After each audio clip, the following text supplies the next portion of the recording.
इस संसार में कैसे कैसे लोगों को मर जाना चाहिए। बात अरे राजा वो मर जाए और दुख जो खुद पिर जाते तोले।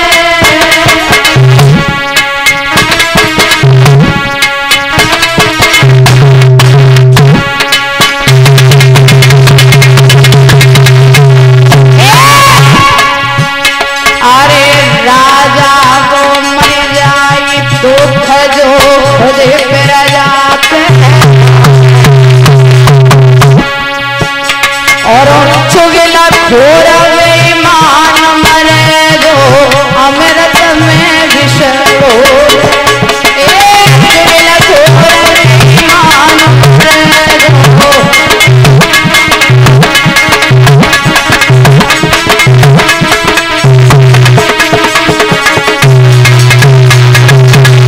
दादा ऐसे राजा को मर जाना चाहिए जो अपनी प्रजा पर प्रताड़ित करता है, अपनी प्रजा को अत्याचार करता है। और चुगलखोर बेईमान मर जावे जो अमृत में विष को घोलता है। और कैसे लोगों को मर जाना चाहिए दादा? अरे मर जाए सो पाप भूल जो बेटे नाई पढ़ा और बेटा को मर जाए पाप की शेखी शान घटा।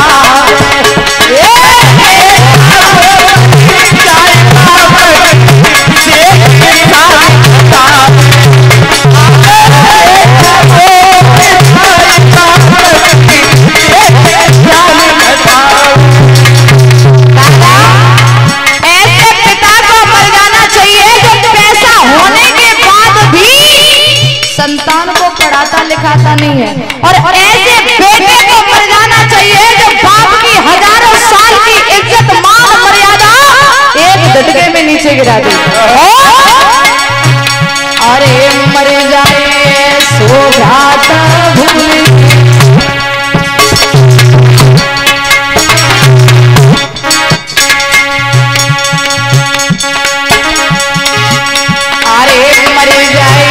सोरात भूल घात को तो समन से पिटवा और बहना को मर जाए जो कुल की जड़ से नाक कटावे। बहना को मर जाए कुल की जड़ से नाक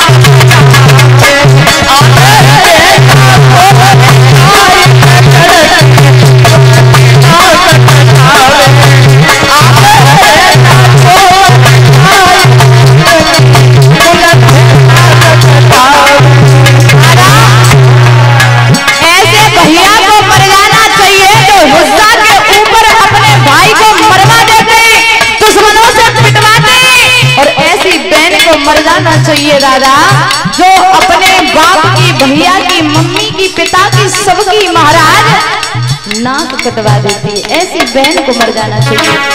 और अरे मर जाए सो संत। हमारे आदरणीय श्रीमान जो संत जी बैठे हुए हैं, मैं इनके बारे में नहीं कह रही, मैं एक ऐसे संत की बात कर रही हूँ। यहाँ पर पढ़ा लिखा समाज है। आपने एक संत का नाम सुना होगा, आसाराम बापू, सुना है? आसाराम बापू जैसे संत की बात कर रही हूँ जो समाज के नाम पे, संत के नाम पर कलंक है। ऐसे संत की बात कर रही है। आपने नाम सुना होगा महाराज बाबा राम रहीम जो संत के नाम पर कलंक है। ऐसे संत की बात कर रही हूँ। आपने नाम सुना होगा महाराज रामपाल बाबा जी जो आज भी जेलों में पड़े हैं, जो संत के नाम पर कलंक है। मैं ऐसे संतों की बात कर रही हूँ आदरणीय जो हमारे संत महात्मा बैठे में, इनकी बात नहीं कर रही हूँ जो धन को ला करके महाराज संत के नाम पर कलंकित है, उन संतों की बात कर रही हूँ।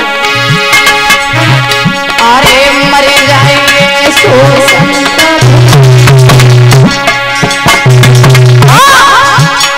हरिओम को नाम जपे ना,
संसार में ऐसे ऐसे शास्त्रियों को मर जाना चाहिए।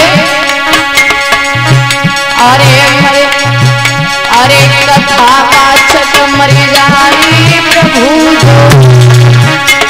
दारू पी के कथी। ऐसे शास्त्री को मर जाना चाहिए जो भागवत गद्दी पर बैठ करके दारू पी करके कथा कहते हैं। ऐसे शास्त्री को मर जाना चाहिए। अरे कथा वाचक मर जाई प्रभु दारू पी के कथी गावे। और बातें पहले जाए नरक में जो ऐसे को बुलवावे।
मेरे भैया इस दुनिया में ऐसे ऐसे लोगों को मर जाना चाहिए। ऐसे पति को मर जाना चाहिए जो दादा बिना बात का स्त्री पर हाथ उठाते हैं। और ऐसी पत्नी को मर जाना चाहिए जो खुद के पति के होने के बावजूद भी किसी और से नेह लगाती है।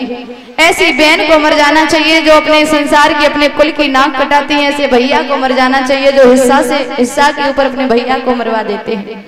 दादा आज उग्रसेन ने भोजराज कंस को समझाया और बोले बेटा मेरे मरने के बाद राजा तू बनेगा और अगर ऐसे ही शासन चलाया तो तुझ पर कोई फूलों की माला नहीं बल्कि जूतों की माला पड़ने वाली है। भोजराज कंस कहने लगा किसकी औकात है? अरे एक बार हमारे सामने तो आ जाए।